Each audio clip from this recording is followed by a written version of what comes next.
हाय प्यारे बच्चों, नमस्कार सभी को। एक बार और केपिक सर के यूट्यूब चैनल पर आप सभी का स्वागत है। आज हम जो सीरीज कर रहे हैं 1 मार्क्स के अंदर जो जो चीज़ें आती हैं वो उसमें हमने केमिस्ट्री के लगभग लगभग क्वेश्चन मैंने आपको करा दिए हैं। कोई टाइप बचा है तो वो नेक्स्ट वीडियो में हम लेकर के आएंगे। अभी आज की क्लास में हम पढ़ेंगे कुछ इम्पोर्टेंट क्वेश्चन जो क्लास 10th के फिजिक्स के हैं। किसके हैं? फिजिक्स के कुछ इंपॉर्टेंट क्वेश्चन यहाँ पर हम डिस्कशन करने वाले हैं। तो आप ध्यान से वीडियो को देखेंगे, विथ एक्सप्लेनेशन रहेगा। हो सकता है आज का वीडियो थोड़ा सा लॉन्ग हो, क्योंकि इसमें मैं मैक्सिमम क्वेश्चन कराने के लिए कोशिश करूँगा, जिसमें आपको फिलिंग द ब्लैंक्स, उसके बाद में वन वर्ड एंड आपके ट्रू एंड फॉल्स, 3 टाइप के क्वेश्चन रहेंगे। अराउंड 30 क्वेश्चन है, तो 100 क्वेश्चन के आसपास आपके क्वेश्चन होने वाले हैं। और प्लस में मैं जो एक्सप्लेन करूँगा वो आपको एक्स्ट्रा रहेगा। तो आपको लगभग लगभग आज के वीडियो में 150 प्लस क्वेश्चन मिलने वाले हैं फिजिक्स के, जो कि आपकी काफ़ी हेल्प करने वाले हैं।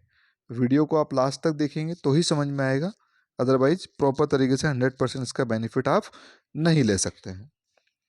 तो हम स्टार्ट करते हैं। पहला क्वेश्चन है the geometrical centre of the mirror. आप सभी ने मिरर वाला चैप्टर पढ़ा होगा, तो उसका जो सेंटर होता है वो क्या कहलाता है आपको? वो कहलाता है पोल, और जिसको हम डिनोट करते हैं कैसे? पी से। तो ये आपका आंसर हो जाएगा पहले का। उसके बाद में convection concave mirror are collectively known as. जो कॉनकेव मिरर होता है उसको कलेक्ट ही किया जाता है, या जो भी मिरर है दोनों प्रकार के कॉनकेव और कॉन्वेक्स, उसको जो कलेक्ट किया जाता है वो कहाँ से किया जाता है? तो वो आप सभी को याद होना चाहिए, वो आपको स्पेरिकल मिरर से हमें वो मिलता है। कैसे मिलता है? स्पेरिकल मिरर से। एक सर्कल मिरर होता है, उसको काट करने के बाद में दोनों चीज़ें बनाई जाती है। नेक्स्ट क्वेश्चन है आपका थर्ड वाला। क्या है थर्ड क्वेश्चन आपका? थर्ड क्वेश्चन है आपका virtual image can not be received on. जो वर्चुअल इमेज होती है, जिसको हम इमेजिन करते हैं, उसको वर्चुअल इमेज हम बोलते हैं, वो रिसीव्ड नहीं की जा सकती है। काय के ऊपर? स्क्रीन के ऊपर। स्क्रीन के ऊपर आप उसको प्राप्त नहीं कर सकते हैं। तो ये थर्ड का आंसर हो जाएगा। फोर्थ तो आपका क्वेश्चन रहेगा the SI unit of power of the lens. जो एसआई यूनिट होती है पावर की, अब यहाँ पे फिजिक्स के अंदर 2 प्रकार के पावर मिलेंगे आपको, एक इलेक्ट्रिकल पावर मिलेगा, एक लेंस का पावर मिलेगा। तो यहाँ पे उन्होंने लेंस को मेंशन करके रखा है। तो the SI unit of power of lens is, क्या हो जाएगी आपकी? फोर्थ का आंसर आपका हो जाएगा क्या? Very good, dioptre. क्या हो जाएगा? डायोप्टर हो जाएगा आपका यहाँ पर इसका आंसर। ओके, नेक्स्ट मिलेगा आपको the image from a convex mirror will always. Convex mirror के थ्रू जो इमेज बनती है वो हमेशा कैसी रहती है? वर्चुअल रहती है। कैसी रहती है? वर्चुअल रहती है ना। The radius of the curvature of the spherical mirror of its focal length. वो पूछ रहा है कि जो रेडियस है, जो रेडियस ऑफ कर्वेचर होता है आर, वो फोकल लेंथ से कितना होता है? तो आपने एक फॉर्मूला पढ़ा होगा, are is equal to 2f। तो यहाँ से समझ में आता है कि रेडियस जो है फोकल लेंथ की डबल होती है। कितनी होती है? तो यहाँ पे आ जाएगा 2 गुना या डबल। 6 का आंसर क्या हो जाएगा आपका? डबल हो जाएगा, है ना। क्वेश्चन नंबर 7 पे ध्यान देते हैं हम। Object are capable to reflecting light to our eyes, है ना। जो ऑब्जेक्ट रिफ्लेक्टेड कर सकता है किसको? लाइट को। इस प्रकार के ऑब्जेक्ट को हम क्या बोलते हैं? इस प्रकार के ऑब्जेक्ट को हम बोलते हैं इल्यूमिनेटेड ऑब्जेक्ट। क्या बोलते हैं? यहाँ पे मैं लिख देता हूँ,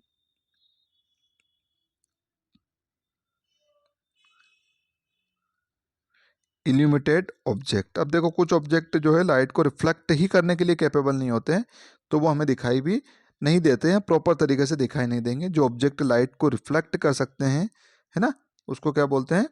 इल्यूमिनेटेड ऑब्जेक्ट बोलते हैं। नेक्स्ट क्वेश्चन है आपका 8। Object generated their own light. ऐसे ऑब्जेक्ट जो अपनी खुद की लाइट को क्या कर सकते हैं? जनरेट कर सकते हैं। ऐसे ऑब्जेक्ट को हम बोलते हैं क्या? लुमिनियस, है ना। अब इसमें लुमिनियस, नेचुरल लुमिनियस ऑब्जेक्ट जो होते हैं वो कौन होते हैं? दो प्रकार के होते हैं। एक तो आपका उसके अंदर आ जाता है सन, जिसकी खुद की अपनी लाइट है, और एक आ जाते हैं आपके दूसरे नंबर पर स्टार। ये दोनों नेचुरल ल्यूमिनियस ऑब्जेक्ट हैं। ये दोनों नेचुरल लाइट इसकी खुद की अपनी होती है। बाकी इनके अलावा जो भी प्लैनेट्स वगैरह हैं इनकी खुद की लाइट नहीं होती है, लाइट को रिफ्लेक्ट करने का काम करते हैं। नेक्स्ट है आपका क्या? नेक्स्ट है आपका 10th वाला, नहीं, we can see the object in presence of, या हो चुका है ना? 9th वाला नहीं हुआ, 8th वाला हुआ अभी। 9th वाला हम देखते हैं क्या है। 9th वाला question, we can see object in presence of. आपको पता है कि जब लाइट की प्रेजेंस होगी तभी हमें ऑब्जेक्ट दिखाई देता है। इसका बेटर एग्जाम्पल कैसे समझ सकते हैं हम, है ना? डे के टाइम में हमें जो दिन के समय में अगर एक रूम है उसमें आप बैठे हुए हैं तो दिन के समय में कुछ भी वहाँ रखा हुआ है आपको वो दिखाई देता है because of light. But same condition अगर रात के समय पे वहाँ पे आप देखेंगे बिना बल्ब के, बिना लाइट के, तो ये ऑब्जेक्ट तो आपको दिखाई नहीं देगा बिकॉज आइस तो दैट उस समय भी है आपके पास, लेकिन क्या नहीं है यहाँ पे? लाइट नहीं है। आइस तो है बट लाइट नहीं है, मतलब दोनों का होना बहुत ज़्यादा जरूरी हो जाता है। नेक्स्ट क्वेश्चन पे हम चलेंगे और वो है आपका question number 10, scattering of light cause, है ना? जो स्कैटरिंग ऑफ लाइट होती है उसी के कारण से जो स्काई होता है वो कैसा दिखाई देता है? तो वो दिखाई देता है आपको ब्लू दिखाई देता है। कैसा दिखाई देता है? ब्लू दिखाई देता है बिकॉज ऑफ वहां पर केवल ब्लू कलर ही स्कैटर होता है, बाकी कोई कलर स्कैटर नहीं होता है। क्वेश्चन नंबर 11 है आपका, to see object with both eyes. जब दोनों आंखों से हम ऑब्जेक्ट को देखते हैं तो उसको क्या बोलते हैं? किस प्रकार का विजन बोलते हैं? तो बाइनोक्यूलर उस विजन को बोला जाता है। बाइनोक्यूलर विजन उस विजन को देखा बोला जाता है जब व्यक्ति दोनों आंखों से क्या होता है? ऑब्जेक्ट को देखता है। तो नेक्स्ट क्वेश्चन की तरफ हम चलेंगे। यहां पर है क्वेश्चन नंबर 12 क्वेश्चन है, occur due to the weakening of ciliary muscles in old age. जो ओल्ड एज होती है उसमें जब सिलियरी मसल्स कैसी हो जाती है? सिलियरी मसल्स उसके अंदर वीक हो जाती है। उस समय जो उस किस कारण से होता है, उस बीमारी का नाम क्या? तो आपको सभी को पता होगा, उसको बोलते हैं अपन क्या? प्रेस बायोपिया। क्या बोलते हैं? प्रेस बायोपिया उस बीमारी को बोलते हैं, है ना? इसमें क्या होता है? दोनों विजन डिफेक्ट होते हैं, मतलब व्यक्ति को जो है पास का भी दिखाई नहीं देता है और दूर का भी दिखाई नहीं देता है। कमेंट बॉक्स में मेंशन करो कि इसके लिए, इसको करेक्ट करने के लिए कौन सा लेंस यूज किया जाता है। ओके, क्वेश्चन नंबर 13 है आपका। 13 क्वेश्चन है आपका, at point of retina at which optic nerve leave of the eyes are called. जो वो वाला पार्ट आइस का जहाँ पे नर्व लीव्स होती, नर्व्स नहीं होती है ऑप्टिक नर्व, उसको क्या बोला जाता है? तो उसको आपको पता होना चाहिए कि उसको बोला जाता है क्या? Blind spot. क्या बोला जाता है? ब्लाइंड स्पॉट उसको बोला जाता है ना? At the point if any image is formed is not send to brain. अगर वहां पर कोई इमेज बनती भी है, वहां पर रेस मिलती है, तो वो क्या होता है? वो इमेज ब्रेन को सेंड नहीं होती है। इसका थोड़ा सा मैं डिटेल एक्सप्लेनेशन आपको बता देता हूं। यहां पर हम देखेंगे, जैसे आपको पता है, अभी मैंने बताया आपको कि आई होती है। आई का एक नॉर्मल डायग्राम बनाने की कोशिश करता हूं मैं, है ना? Just wait a minute.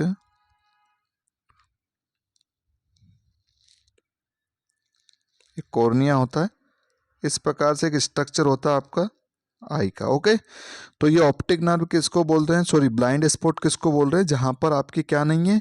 Nerve नहीं है। तो ये वाला जो एरिया होता है यहाँ पर कोई नर्व नहीं होती, ऑप्टिक नर्व नहीं होती है। तो अगर मान लो रेस आई ऐसे, वो कहाँ मीट कर रही है? वो यहाँ पर मीट करी है। तो इस एरिया को बोलते हैं क्या? Blind spot. क्या बोलते हैं? ब्लाइंड स्पॉट इसको बोला जाता है। और इसी के अंदर दूसरा ऑप्शन जो है कि अगर यहाँ पर रेस मिलती है तो क्या होगा? क्यों नहीं इमेज बनेगी? तो इमेज तब बनती है जब रेटिना से ऑप्टिक नर्व ब्रेन में लेकर के मैसेज को जाती है तब। और आपको पता है वो इमेज कैसी बनती है?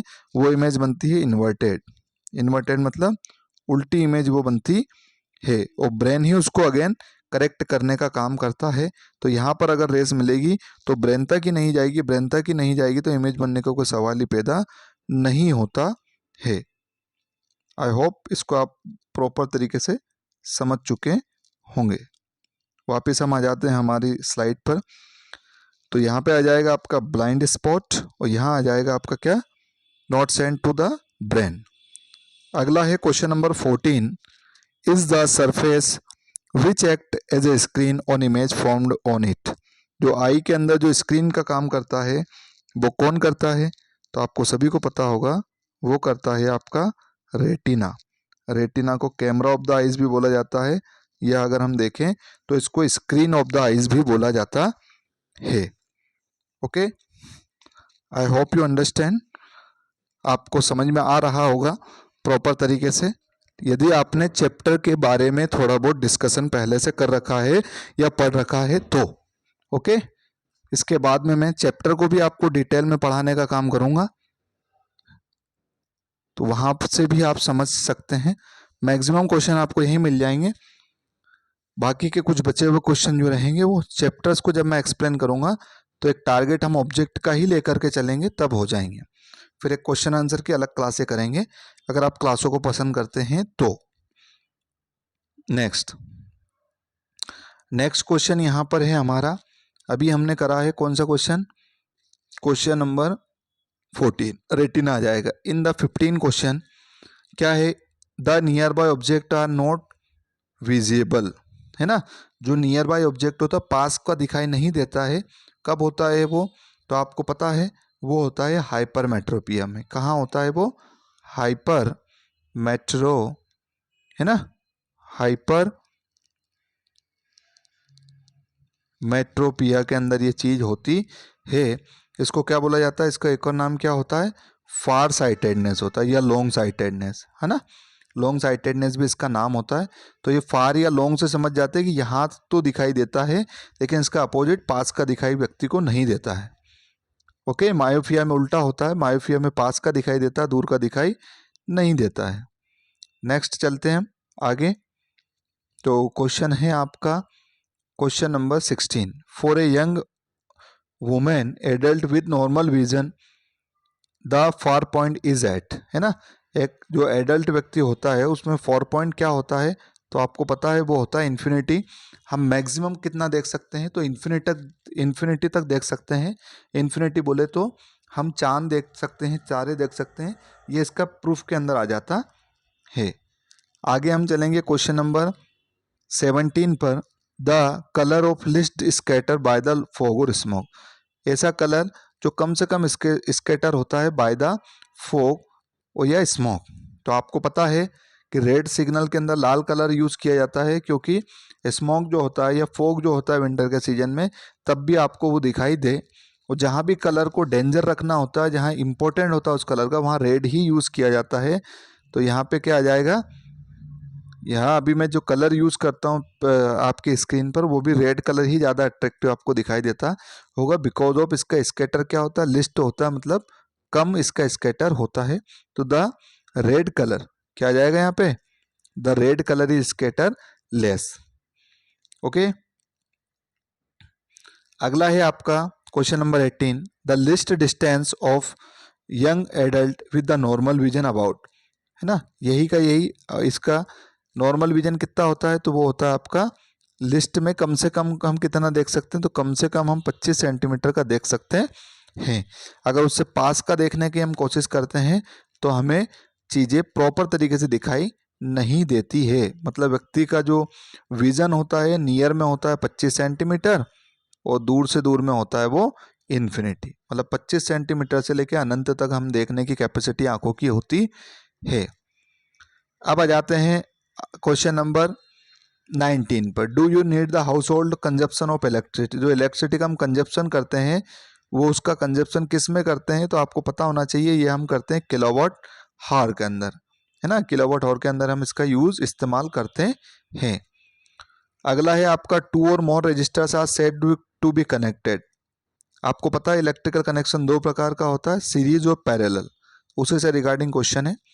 2 और more resistors said to be connected if same current, कम नहीं होगा यहाँ पर, क्या आएगा, same current flow through them. तो कब, आपको पता है, तो जब करंट सेम कब होता है, सीरीज के अंदर। कब होता है, सीरीज के अंदर करंट सेम होता है। इसका मैं थोड़ा सा आपको डिटेल एक्सप्लेनेशन यहाँ दे देता हूँ। क्या होता है सीरीज कनेक्शन? सीरीज कनेक्शन उसको बोलते हैं जब करंट सेम होता है। क्या सेम होता है?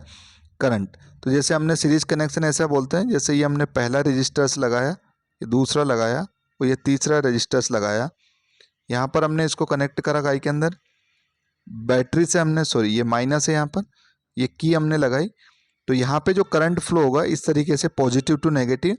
तो ये जो आर है, माना कि आई करंट फ्लो हो रहा, तो ये आई करंट R1 में भी यही जाएगा, R2 के अंदर भी यही करंट जाएगा और R3 के अंदर भी यही करंट जाएगा। मतलब इन तीनों रजिस्टर्स में करंट क्या रहेगा, सेम रहेगा। ओके, तो ये होता है आपका सीरीज कनेक्शन। क्या होता है, दोनों के अपने अपने बेनिफिट और लॉस होते हैं, वो आगे हम चैप्टर्स के डिटेल में जब पढ़ेंगे तब पढ़ेंगे।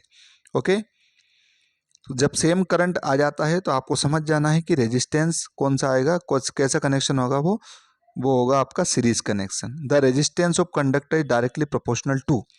आपको पता है रेजिस्टेंस जो होता है करंट को रोकने का काम करता है, और वो दो चीज़ों पर डिपेंड होता है, एक तो होता है लेंथ पे, एक होता है एरिया पे। यहाँ पूछा डायरेक्टली प्रोपोर्शनल, तो डायरेक्टली डिपेंड होता है वो लेंथ पे। मतलब जितना लंबा वायर रहेगा उतना ज़्यादा लेंथ उसका, सॉरी उतना ज़्यादा रेजिस्टेंस उसका रहेगा, उतना ज़्यादा करंट की स्पीड उसके अंदर कम रहेगी और उतना ही ज़्यादा वो गर्म होगा। अभी जो सारी बातें मैं बता रहा हूँ तभी समझ में आएगा, बार बार बोल रहा हूँ मैं, जब आपने चैप्टर को डिटेल में और वेल तरीके से पढ़ा होगा तब। ओके, देखो इसको भी थोड़ा सा मैं एक्सप्लेन कर देता हूँ। यहाँ पर हम बात कर रहे हैं कि अगर वायर लंबा होगा, मान लो ये वायर है, वायर एक ही मटेरियल से बना है और ये लॉन्ग वायर है, रेजिस्टेंस ज़्यादा किस में होगा, इसमें होगा। लंबाई पे डिपेंड करता है, काय पे डिपेंड करता है, लंबाई पे। अब रेजिस्टेंस किसको कहते हैं, तो जैसे ये वायर है ना, इस वायर के अंदर आपको पता है फ्री इलेक्ट्रॉन्स होते हैं। क्या होते हैं, फ्री इलेक्ट्रॉन होते हैं, इससे इलेक्ट्रिसिटी फ्लो करती है। और उसके बाद इसके अंदर क्या होते हैं, एटम भी होते हैं। क्या होते हैं, एटम भी होते हैं, यस और नो। अब ये जब इलेक्ट्रॉन्स मूव करेंगे, जब हम इसके अंदर बैटरी लगाएंगे, तो इलेक्ट्रॉन्स जो होते हैं इन एटम से टकराने का काम करेंगे। अब ये टकराएंगे तो आपको पता है जो चीज़ चलती है उसके पास काइनेटिक एनर्जी होती है। कैसी होती है, काइनेटिक एनर्जी। वो ये टकराने के बाद काय में बदल जाती है, ये बदल जाती है उसकी हीट एनर्जी में। इसीलिए आपका वायर जो है गर्म भी होता है। अब ये क्या कर रहे हैं, इलेक्ट्रॉन जो जा रहे हैं, फ्लो ऑफ इलेक्ट्रॉन को अपन क्या बोलते हैं, इलेक्ट्रिसिटी। क्या बोलते हैं, फ्लो ऑफ इलेक्ट्रॉन को क्या बोलते हैं, इलेक्ट्रिसिटी बोलते हैं, है ना। अब ये फ्लो को जो रोकने का काम करता है उसी को अपन क्या बोलते हैं, उसी को हम बोलते हैं क्या, उसी को हम बोलते हैं रेजिस्टेंस। क्या बोलते हैं, रेजिस्टेंस, उसी को बोला जाता है। क्या बोला जाता है, रेजिस्टेंस, उसी को बोला जाता है। मतलब वायर के अंदर करंट को रोकने का काम करता है। किसको, करंट को अपोज करता है। किसको अपोज करता है, करंट को अपोज करता है। तो this is not good thing for the wire, this is bad thing for the wire. ये वायर के लिए अच्छी बात नहीं होती है। जिसका जितना ज़्यादा रेजिस्टेंस रहेगा वायर का, उसका उतना ही ज़्यादा क्या रहेगा, उतना ही ज़्यादा वो हीट करता है। ओके, नेक्स्ट क्वेश्चन पे हम चलते हैं। यहाँ पर है आपका when, question number I think हमने कर लिया है, the effective resistance. Question number connected in the directly proportional 21 22 question करना है हमें। कौन सा करना है, क्वेश्चन नंबर 22 हमें करना है। तो the effective resistance is less than any individual resistance when the resistance are connected, है ना। जो टोटल रेजिस्टेंस है, इफेक्टिव रेजिस्टेंस, वो एक इंडिविजुअल रेजिस्टेंस से कम आएगा। कब आता है वो, तो अभी आपको मैंने बताया कि दो प्रकार के कनेक्शन होते हैं, एक सीरीज होता है, एक पैरेलल होता है। तो वो आएगा पैरेलल कनेक्शन में कम। यस और नो? इसको भी थोड़ा सा मुझे डिटेल में एक्सप्लेन करना ही पड़ेगा, बिकॉज आपको समझ में नहीं आएगा। क्यों होता है, समझो बात को। देखो, दो फॉर्मूले होते हैं, एक होता है आपका सीरीज का, एक पैरेलल का। पैरेलल का फॉर्मूला डायरेक्ट बता देता हूँ, मैं एक्सप्लेन नहीं करता हूँ। आर पी बराबर R1 plus R2 plus R3 and so on. Okay, इसमें हमने मान लो 3 रजिस्टर्स लिए पैरेलल, उसको कनेक्ट करा।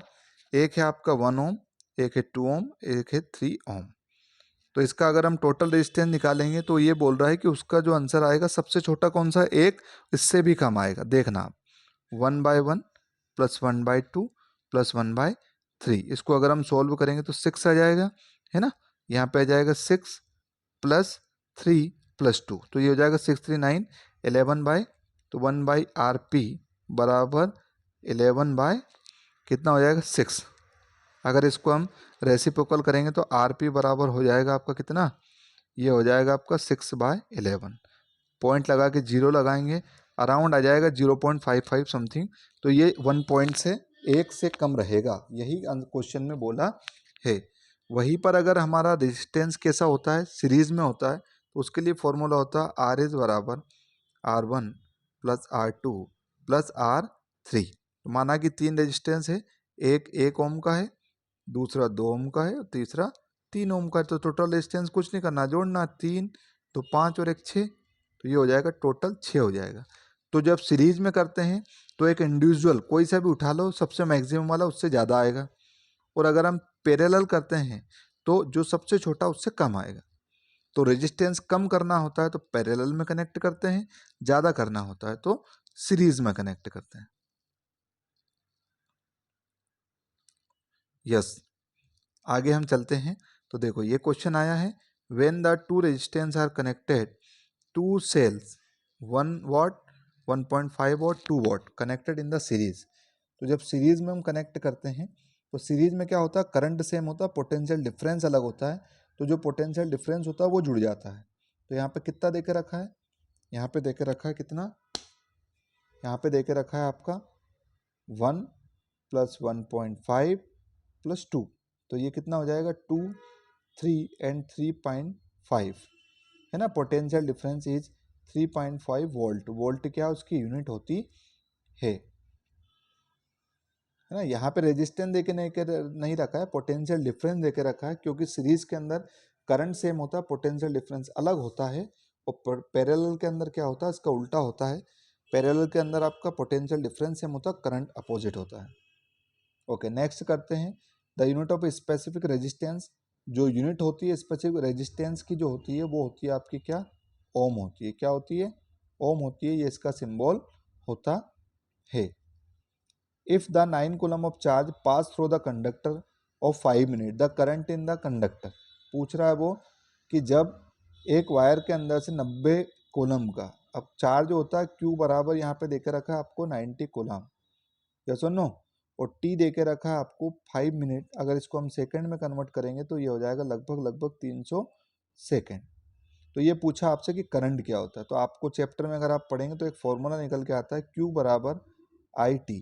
आई पूछा हमसे, आई को यहीं रहने देंगे हम, Q अपॉन T इसको सॉल्व करेंगे। तो आई बराबर हो जाएगा Q कितना है बताइए, 90 बाई कितना है, अराउंड 300। तो इसको अगर हम कट करेंगे 3 3 जा 9 10, इसको भी अगर हम कट करेंगे तो 3 1 जा 3 3 3 जा 9, 0.3 आएगा। कितना आएगा, 0.3 के आसपास एम्पियर करंट इसमें निकल करके आता है।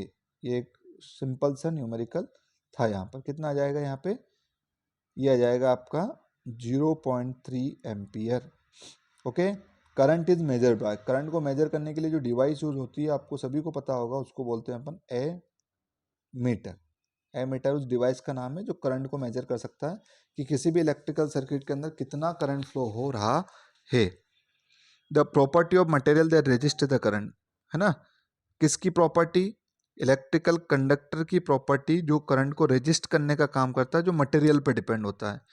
तो आपको जो रेजिस्टेंस है वो लंबाई पे और उसकी लेंथ पे और उसके एरिया पे डिपेंड करता है, लेकिन जो मटेरियल काय का बना है उसकी भी एक प्रॉपर्टी होती है वो भी करंट को रोकने का काम करता है। जैसे कॉपर का वायर कम रोकता है, एल्यूमिनियम का वायर ज़्यादा करंट को रोकता है, इसीलिए वो ज़्यादा गर्म होता है। यस और नो? तो उस प्रॉपर्टी को कहते हैं, उसका नाम क्या होता है? तो उसका नाम होता है रेजिस्टिविटी। क्या होता है? रेजिस्टिविटी। और इसको रो से कनेक्ट करते हैं। कैसे करते हैं? रो उसका सिंबल होता है, रेजिस्टेंस का होता है आर। दोनों ही करंट रोकने का काम करते हैं, लेकिन ये वायर के मटेरियल पे डिपेंड करता है कि मटेरियल बना काय पे है। इसका लंबाई और चौड़ाई से ज़्यादा कुछ लेना देना नहीं होता है। अगला है आपका question number 28। Ammeter is connected, है ना। एमीटर जो है उसको कनेक्टेड कैसे किया जाता है? तो उसको लगाया जाता है सीरीज में। काय के अंदर लगाया जाता है? सीरीज में उसको लगाया जाता है। जैसे आपको अगर मेजर करना है तो एमीटर को आपको ऐसा लगाना पड़ेगा, ये, और इसको, ये बैटरी लग रही है हमारी, ये स्विच लग रहा ऐसे। बैटरी के प्लस से आपका एमीटर का प्लस, बैटरी के माइनस से एमीटर का माइनस। तो ये बता देगा कि इसके अंदर करंट कितना चल रहा है। The SI unit of electric current is, है ना। इलेक्ट्रिक करंट को मेजर करने की जो एसआई यूनिट होती है वो क्या होती है, उसके बारे में थोड़ा सा हमें देखना पड़ेगा। क्या होती है? The SI unit of electric current is, यहाँ पे होती है इलेक्ट्रिक करंट की एसआई यूनिट होती है आपकी एम्पियर। क्या होती है? एम्पियर होती है। इसको ऐसे हम डिनोट करने का काम करते हैं। The unit of electric potential is, है ना। इलेक्ट्रिकल पोटेंशियल जो होता है उसकी एसआई यूनिट जो होती है, इस चैप्टर के अंदर, इलेक्ट्रिसिटी चैप्टर के अंदर, इनका बहुत ज़्यादा इंपॉर्टेंट रोल है। काय के? एक तो फॉर्मूले का, और सेकंड है आपका काय का? यूनिट्स का, एसआई यूनिट्स का। इनके लिए एक स्पेशल वीडियो मैं अलग से भी लेके आऊँगा आपके लिए, जिसमें केवल हम फॉर्मूले पे डिस्कशन करेंगे।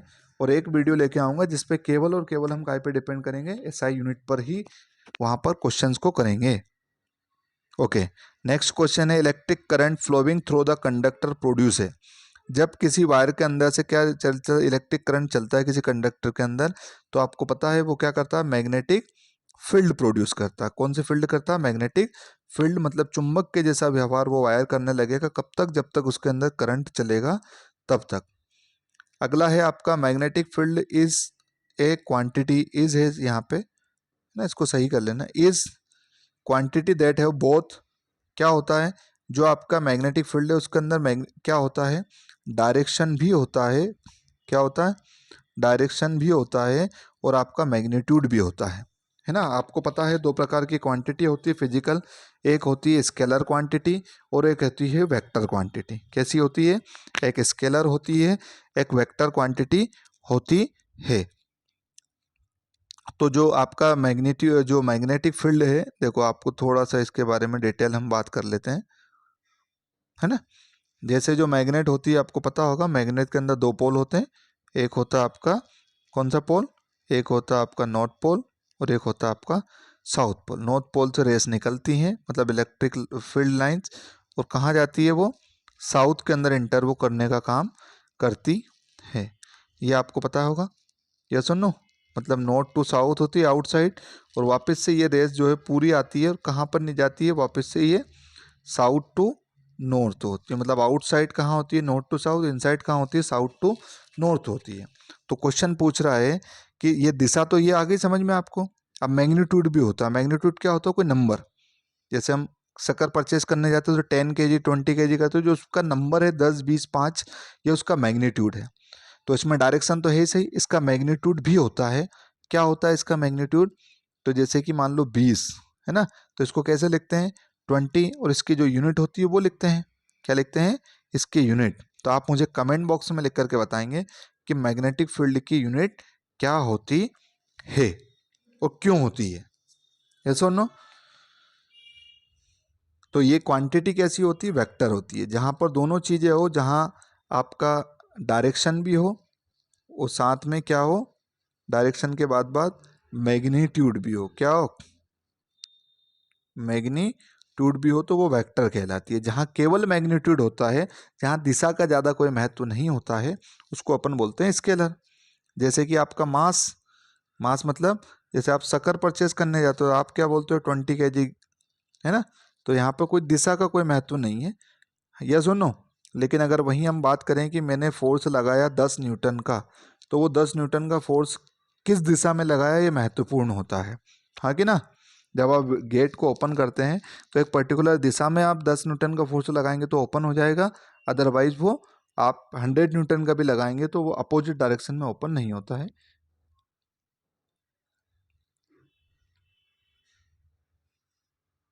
ओके, नेक्स्ट क्वेश्चन पे हम आते हैं। क्वेश्चन है यहाँ पे फुल फॉर्म ऑफ एमआरआई। आपको नाम सुना होगा आपने, जो बॉडी के अंदर क्या होती है, एमआरआई होती है, उसका क्या फुल फॉर्म होता है। तो उसका फुल फॉर्म होता है आपका मैग्नेटिक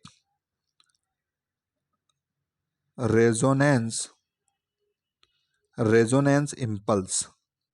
क्या होता है, मैग्नेटिक रेजोनेंस इम्पल्स इसका फुल फॉर्म होता है। ए डिवाइस 34 क्वेश्चन है आपका। A device that reverse the direction of current through the circuit is a, क्या कहलाता है जो आपका करंट की दिशा को क्या कर देता है, रिवर्स कराने का काम करता है। इसी डिवाइस लगती है, उसको बोलते हैं कम्युनिटेटर। क्या बोलते हैं, कम्युनिटेटर उसको बोला जाता है। ओके, जो करंट की दिशा को रिवर्स कर सकता है। The induce current is a highest when the direction of motion in the soil, coil नहीं है ये, क्या है, कोइल है ये, is at the magnetic field. अब आपको ये पढ़ा होगा आपने कि दो प्रॉपर्टी अपन पढ़ते हैं मैग्नेटिक फील्ड वाले चैप्टर में। एक तो क्या, कि जब किसी वायर के अंदर करंट चलता है तो उसके अंदर मैग्नेटिक फील्ड जनरेट होती है ना। एक टॉपिक है इसका उल्टा, इंड्यूस करंट जिसको बोलते हैं, कि अगर आपने एक चुंबक ली और उसको एक कोइल के आसपास अगर आप घुमाएंगे, क्या करेंगे, कोइल के आसपास आगे पीछे लेके जाएंगे तो जो लाइन है वो कम ज़्यादा इसके अंदर एंटर करेगी। तो ये जो कोइल है इसके अंदर क्या होने लगेगा, करंट बनेगा। उसी करंट को अपन बोलते हैं क्या, इंड्यूस करंट बोलते हैं। तो वो कब क्या रहेगा, हाईएस्ट रहेगा when at the right side. क्या हो जाएगा, when at the right side, इसका आंसर हो जाएगा। Direction of current always flow in, है ना, डायरेक्ट करंट, सॉरी। दो प्रकार का करंट आपने पढ़ा होगा, एक पढ़ा होगा आपने एसी करंट, एक पढ़ा होगा आपने डीसी करंट। जो हम घर के अंदर यूज करते हैं वो एसी करंट, जो बैटरी वगैरह के अंदर करंट होता है वो होता है डीसी करंट। इसको अल्टरनेट करंट बोलते हैं, इसको डायरेक्ट करंट बोलते हैं। तो direct current always flow in, जो डायरेक्ट करंट होता है वो हमेशा वन डायरेक्शन फ्लो होता है। कैसा होता है, इसकी वेव होती है तो ये केवल ऐसे फ्लो होता है, या सुनो। जबकि अल्टरनेट करंट जो होता है आपका ऐसे अप एंड डाउन करके फ्लो होता है, ये इस प्रकार से इसकी वेव होती है। ए नेचुरल वायर, अब आपको पता होगा 3 प्रकार के वायर हम यूज करते हैं घर के अंदर। उसमें एक होता है आपका रेड, एक होता है आपका ब्लैक, और एक होता है कौन सा, ग्रीन, है ना। तो एक कौन सा होता है, एक तो होता है देखो रेड वायर, दूसरा होता है आपका ब्लैक, यहाँ कलर ही नहीं है, ब्लू ले लेते हैं, ब्लैक है ये, ब्लू नहीं है, ठीक है। और उसके बाद में एक होता है आपका ग्रीन टाइप का कलर। कैसा कलर होता है, ग्रीन कलर। तो ये सभी जो हैं तीनों कलर अलग अलग चीज़ों को इंडिकेट करने का काम करते हैं। जो आपका रेड कलर होता है वो लाइव वायर को इंडिकेट करता है ना, इसको करता है, लाइव वायर को वो इंडिकेट करता है। जो ब्लैक होता है वो न्यूट्रल का वायर होता है, या सुनो। और जो ग्रीन होता है वो अर्थ वायर होता है। 3 प्रकार के वायर होते हैं, ये कलर के अकॉर्डिंग हम उसको समझ सकते हैं। आई होप आपको वीडियो अच्छा लग रहा होगा। यहाँ पे 37 तो क्वेश्चन मैंने बताए ही हैं, और आपको लग भी रहा होगा कि उन 37 क्वेश्चन के साथ में अराउंड अगर मैंने 13 क्वेश्चन भी एक्स्ट्रा बताए तो टोटल 15 क्वेश्चन हम कर चुके हैं। आगे और कंटिन्यू हम करते हैं, तो इसमें ट्रू एंड फॉल्स हम करते हैं, यस और नो। तो the speed of light is higher in the rare medium. आपको पता है रेयर मीडियम जो लेस डेंस होता है उसमें स्पीड ज़्यादा होती है, किसकी, लाइट की। किसकी, लाइट की स्पीड ज़्यादा होती है रेयर मीडियम के अंदर। आपको ये बताना है कमेंट बॉक्स में लिखकर कि सबसे ज़्यादा किसके अंदर होती है, किसकी, light of the speed of the light, yes और नो। तो ये तो सही हो जाएगा कि रेयर मीडियम में सही होती है। दूसरा है the speed of light in the vacuum is 3 × 10⁹। तो ये इसका गलत आंसर है, यहाँ पर इतना नहीं होता है। इसकी स्पीड वैक्यूम में ज़्यादा होती है, 3 × 10⁸ मीटर पर सेकेंड होती है। The SI unit of power is dioptre, ये अभी अभी अपन ने पढ़ा है, बिल्कुल सही है ये। क्या है, बिल्कुल सही है। फोर्थ ऑप्शन है आपका, क्या है, फोर्थ है आपका the power of concave lens is negative, है ना। कॉनकेव की नेगेटिव होती है, कॉन्वेक्स की पॉजिटिव होती है। आप कॉन्वेक्स में क्या करोगे, कॉन्वेक्स लिखो, उसके लास्ट का लेटर पकड़ो, एक्स को प्लस बनाओ, तो ऐसे याद रह जाता है ये कि कॉन्वेक्स में आपकी जो है focal length, radius of curvature, चाहे लेंस हो चाहे मिरर हो, कैसे होता है, पॉजिटिव ही होता है ना। The centre point of the lens is aperture नहीं होता है, सेंटर पॉइंट जो होता है, ये गलत आंसर है। सेंटर पॉइंट कैसा होता है, जो किसका सेंटर पॉइंट, लेंस का। तो आपको पता है centre point of the lens is called the optical centre. क्या बोला जाता है, ऑप्टिकल सेंटर उसको बोला जाता है, ना कि एपर्चर उसको बोला जाता है। ठीक है, क्वेश्चन नंबर 6 से हम स्टार्ट करते हैं। Tyndall effect place due to the scattering of light is colloidal particle. बिल्कुल कोलाइडल पार्टिकल के थ्रू स्कैटरिंग होता है। कोलाइडल मतलब बड़े पार्टिकल के थ्रू जब लाइट चलती है तो वो स्कैटर होती है, फैलने का काम वो करती है। A rainbow is caused in the diffraction dispersion होगा, ये dispersion of the sunlight by water drops, है ना। तो बिल्कुल सही है, जो रेनबो फॉर्म होता है, जो वाटर ड्रॉप्स आपकी होती हैं, वो कैसे बिहेव करती है, लाइक द प्रिज्म करती है। वो सनलाइट जब उससे गुजरती है तो उसको 7 रंगों में बदल देती है, बिल्कुल सही है। Isaac Newton was the first glass prism का जो एक्सपेरिमेंट करा था, एक इधर से रेस निकाली थी, वो 7 कलर में वो बने थे, वो किसने करा था, आइजैक न्यूटन ने करा था। तो क्वेश्चन नंबर 8 भी करेक्ट आपका हो जाएगा। In the bifocal lens upper portion is consist the concave and down portion is consist the convex. आपको पता होगा कि जो हमारा क्या यूज होता है, जो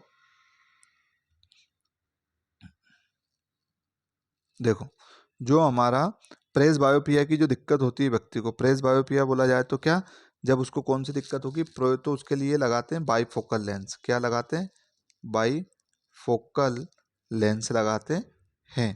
बाईफोकल जो ऐसा लेंस जिसके अंदर दोनों होते हैं, क्या होते हैं दोनों, मतलब उसके अंदर कॉनकेव भी होता है, कॉन्वेक्स भी होता है। तो क्वेश्चन में पूछा गया है कि बताइए ऊपर कौन सा पोर्शन होता है और नीचे, इस प्रकार से आपने देखा होगा जिसमें दोनों लेंस होते हैं, कौन सा होता है, या सुनो। तो जब हम दूर का देखते हैं तो ऊपर से देखते हैं, तो ऊपर कौन सा रहेगा दूर का देखने के लिए, वेरी गुड, ऊपर रहेगा आपका कौन केव, है ना। और नीचे वाला जो पोर्शन होता है वो होता है आपका कॉन्वेक्स, या सुनो।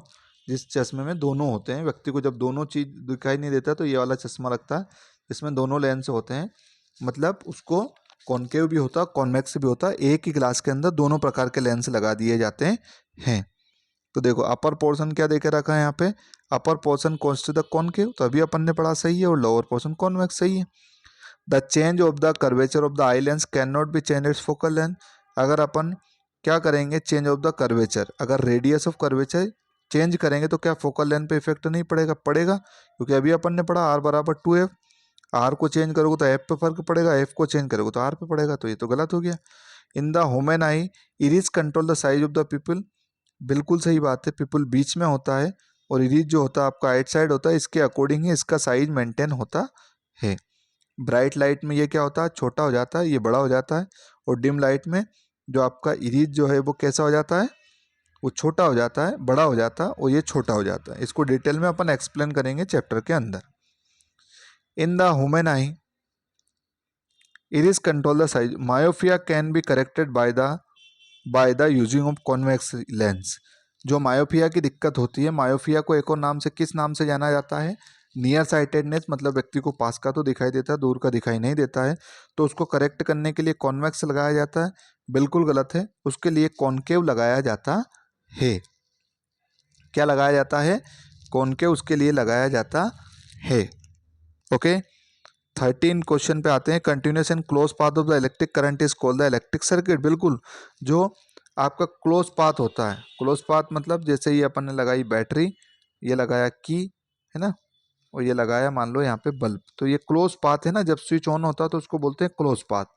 तो बिल्कुल इसी को बोलते हैं अपन इलेक्ट्रिकल सर्किट, जहाँ कंटिन्यू बिल्कुल कोई ब्रेक ना हो, कंटिन्यूस ये करंट फ्लो होता है, वो यहाँ जाता है, इस प्रकार से ट्रेवल करता है, तो इसको अपन क्या बोलते हैं, इलेक्ट्रिक सर्किट बोला जाता है। ये बिल्कुल सही है। Conventionally the electric circuit in the direction of electric current taken same that the flow of electron, जो करंट की दिशा होती है क्या वही इलेक्ट्रॉन की दिशा होती है?